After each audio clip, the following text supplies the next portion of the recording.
ಲಲಿತಾ ತ್ರಿಶತಿ ಪಠಣೆ ಒಂದು ಸಾಮಾನ್ಯ ಪಠಣೆಯಲ್ಲ. ಇದು ಒಂದು ರಹಸ್ಯ, ಒಂದು ದಿವ್ಯ ದ್ವಾರ, ಒಂದು ಅಜ್ಞಾತ ಶಕ್ತಿ ಕಡೆಗೆ ತೆರೆಯುವ ಮಾರ್ಗ. ಒಂದು ರಾತ್ರಿ ಗಾಢ ನಿಶ್ಶಬ್ದದ ನಡುವೆ ಗಾಳಿ ಕೂಡ ನಿಲ್ಲಿದಂತೆ ಕಾಣುತ್ತದೆ. ದೀಪದ ಜ್ವಾಲೆ ಸಣ್ಣವಾಗಿ ಕಂಪಿಸುತ್ತಿದೆ. ಮನಸ್ಸು ಏನೋ ಅಜ್ಞಾತದ ಕಡೆ ಸೆಳೆಯುತ್ತದೆ.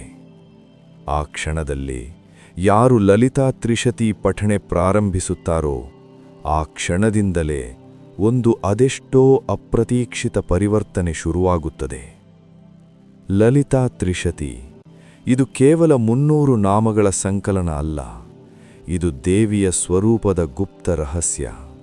ಪ್ರತಿಯೊಂದು ನಾಮದಲ್ಲೂ ಒಂದು ಶಕ್ತಿ ಇದೆ. ಪ್ರತಿಯೊಂದು ಅಕ್ಷರದಲ್ಲೂ ಒಂದು ಸ್ಪಂದನ ಇದೆ. ಆ ಸ್ಪಂದನ ನಮ್ಮ ಒಳಗಿನ ನಿದ್ರಿತ ಶಕ್ತಿಯನ್ನು ಎಬ್ಬಿಸುವ ಸಾಮರ್ಥ್ಯ ಹೊಂದಿದೆ. ಹೇಳುತ್ತಾರೆ, ಈ ಪಠಣವನ್ನು ಶ್ರದ್ಧೆಯಿಂದ, ಭಕ್ತಿಯಿಂದ ಮಾಡಿದರೆ ಮೊದಲಿಗೆ ನಿಮ್ಮ ಮನಸ್ಸಿನಲ್ಲಿ ಶಾಂತಿ ಬರುತ್ತದೆ.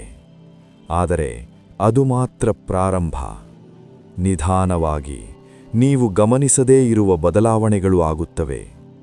ನಿಮ್ಮ ಸುತ್ತಲಿನ ವಾತಾವರಣ ಬದಲಾಗುತ್ತದೆ. ನೆಗೆಟಿವ್ ಎನರ್ಜಿ ದೂರವಾಗುತ್ತದೆ. ನೀವು ಮಾಡುತ್ತಿದ್ದ ಕೆಲಸಗಳಲ್ಲಿ ಅಡಚಣೆಗಳು ಕಡಿಮೆಯಾಗುತ್ತವೆ.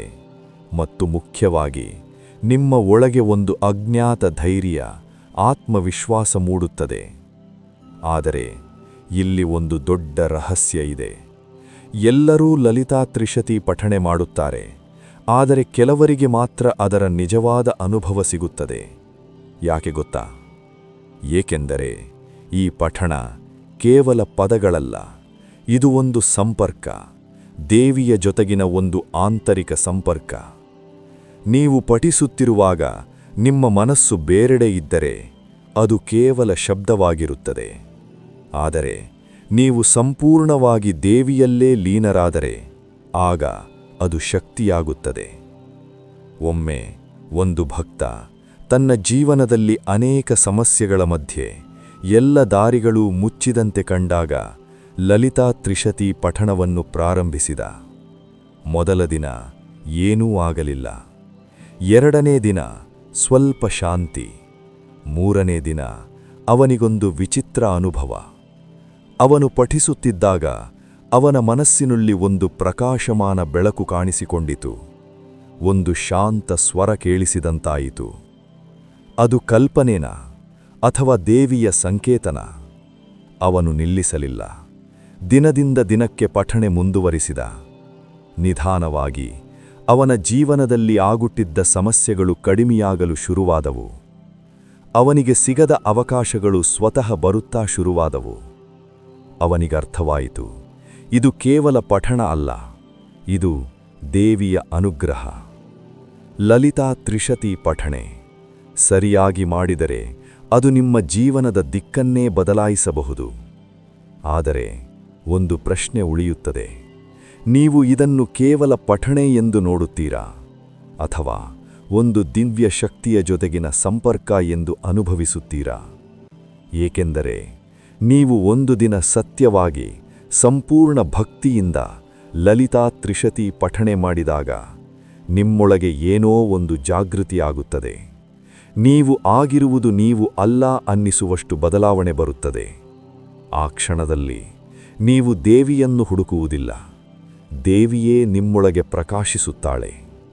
ಇದು ಕೇವಲ ಕಥೆಯಲ್ಲ, ಇದು ಅನುಭವಿಸಲು ಕಾಯುತ್ತಿರುವ ಸತ್ಯ. ನೀವು ಪ್ರಯತ್ನ ಮಾಡುತ್ತೀರಾ? ನಮಸ್ಕಾರ. ಲಲಿತಾ ತ್ರಿಶತಿ ಪಠಣಕ್ಕೆ ಗುರುದೀಕ್ಷೆ ಬೇಕಾ? ಇದು ತುಂಬಾ ಮಹತ್ವದ ಪ್ರಶ್ನೆ. ಸರಳವಾಗಿ ಹೇಳುವುದಾದರೆ ಹೌದು ಮತ್ತು ಇಲ್ಲವು. ಇದರಲ್ಲೇ ಒಂದು ರಹಸ್ಯ ಇದೆ. ಮೊದಲು ಸತ್ಯ ಏನು ಅಂದ್ರೆ, ಲಲಿತಾ ತ್ರಿಶತಿ ಒಂದು ಸಾಮಾನ್ಯ ಸ್ತೋತ್ರ ಅಲ್ಲ.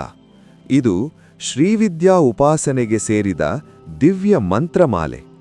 ಈ ಪಠಣದಲ್ಲಿರುವ ಪ್ರತಿಯೊಂದು ನಾಮವೂ ಮಂತ್ರಸ್ವರೂಪ.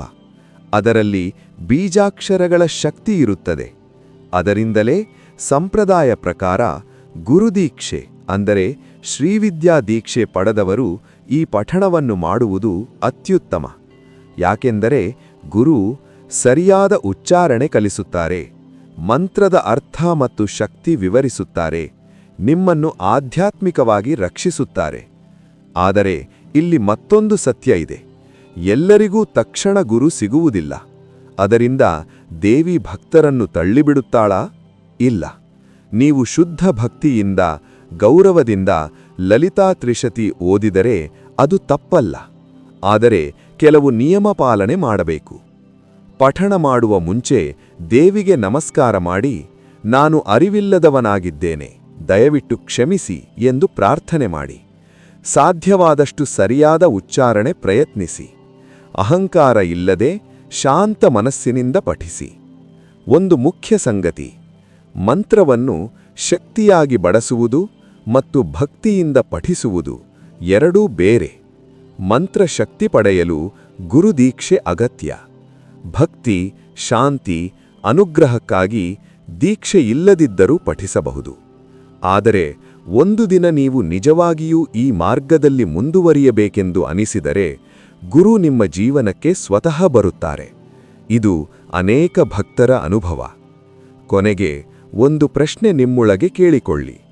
ನೀವು ಕೇವಲ ಪಠಣೆ ಮಾಡಬೇಕಾ ಅಥವಾ ದೇವಿಯ ದಿವ್ಯ ಶಕ್ತಿಯನ್ನು ಸಂಪೂರ್ಣವಾಗಿ ಅನುಭವಿಸಬೇಕಾ? ಯಾಕೆಂದರೆ ಭಕ್ತಿ ದಾರಿಯನ್ನು ತೆರೆಯುತ್ತದೆ, ಗುರು ಅದನ್ನು ಪೂರ್ಣಗೊಳಿಸುತ್ತಾರೆ. ನಮಸ್ಕಾರ.